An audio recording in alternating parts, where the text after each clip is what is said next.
comrades, members of the various SA governments, dear participants in the first sleep of SA heads of state, good morning. It was a great pleasure and an honor to be here today. A blessed date, a memorable date, July 6, 2024, here in Niamey. First of all, let us give thanks to God who made this day possible. We thank Him for everything He has done for us until today, and everything He will do for the people of the AES. Please allow me also to pay tribute to the Nigerian people, these people who have suffered so much since the advent of the CNSP, and who continue to remain standing. Thank you to the Nigerians who gave us a warm welcome yesterday when we set foot on the soil of our homeland here. You are more than friends, you are more than neighbors, you are our brothers, you are our sisters. Because fraternity goes beyond friendship or neighborhood. We have the same blood flowing through our veins. In our veins runs the blood of these valiant warriors who fought and who reserved these lands that we call Mali, Burkina, and Niger. In our veins runs the blood of these valiant warriors who helped the whole world get rid of Nazism and many other scourges. In our veins runs the blood of these valiant warriors who were deported from Africa to Europe, America, Asia, or whatever, and who helped build these states during slavery. In our veins flows the blood of worthy men, of robust men, of capable men. And for this, let us be proud and thank you for being a national of the AES. Africa, this continent which has suffered so much and which continues to suffer because of the imperialists. These imperialists have only one cliché in mind: Africa is the empire of slaves. This is how they see Africa. For them, Africans belong to them. Our land belongs to them. Our basements belong to them. They have never been able to change software until today. It's deplorable. But how does he do it? It is unfortunately since the 1960s that these 6,000 acres of independence were given to Africa. They just placed local valleys at the head, according to them, of their sub-prefecture to be able to continue to supply them. These local valleys that we are going to describe today as living room slaves have no other guide than to seek to live like the master, to satisfy the master, and to do everything that the master dictates. They steal, they plunder our states, take everything to the master, and their wealth is kept with the master. They do everything to live like their master and always satisfy him. When the master commands, they execute. Do you know who these parlor slaves are? We will explain to you what it is. These are individuals who have no dignity, who have no morals, who have no personality. But the slave master always knew how to identify these individuals. They are always ready to betray their brother to satisfy the master. They have betrayed us since independence, and others continue to betray us until today for the benefit of their master. These individuals always continue against all odds to plunder Africa, to help the master to plunder Africa. They like to say it every year. In their economic survey, Burkina is the poorest country, Mali is the poorest country, Niger is the poorest country. We are ranked among the last. All right, if we are as poor as they say, but when the time came to take responsibility, we asked these masters to leave the place. Why don't they want to leave? Because we take the case of Niger.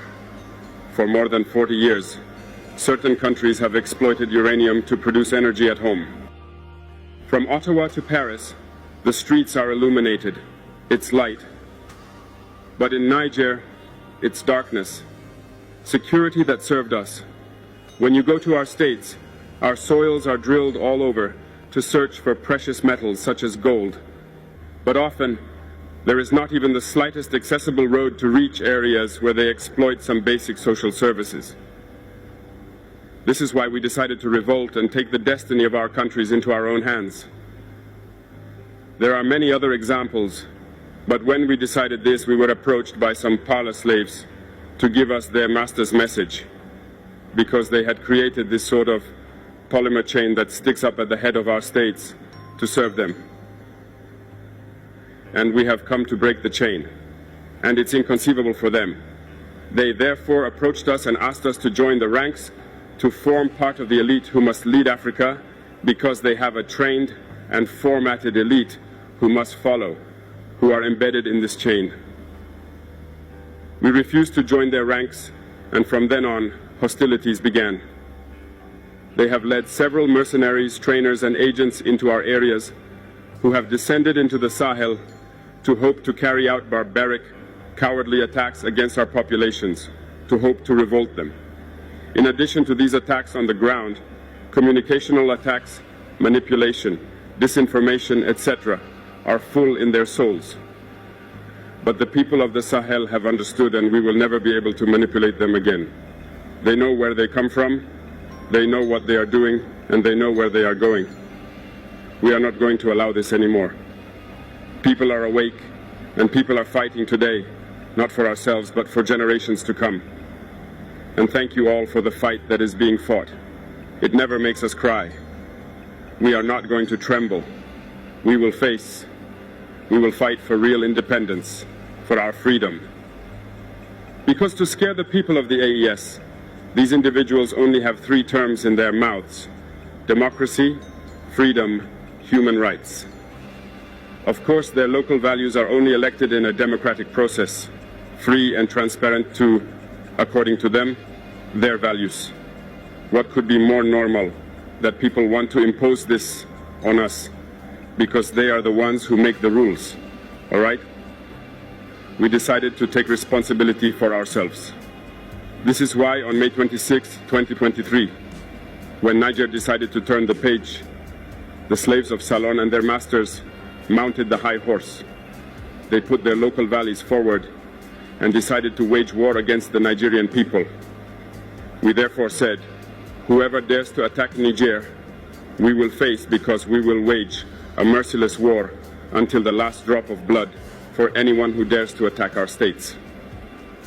This word, this decision that we had yesterday, is relevant today and will be relevant tomorrow and forever. Thus, the AES was born on September 16, 2023, in a mutual defense architecture. But we found it necessary to extend and enlarge the AES architecture.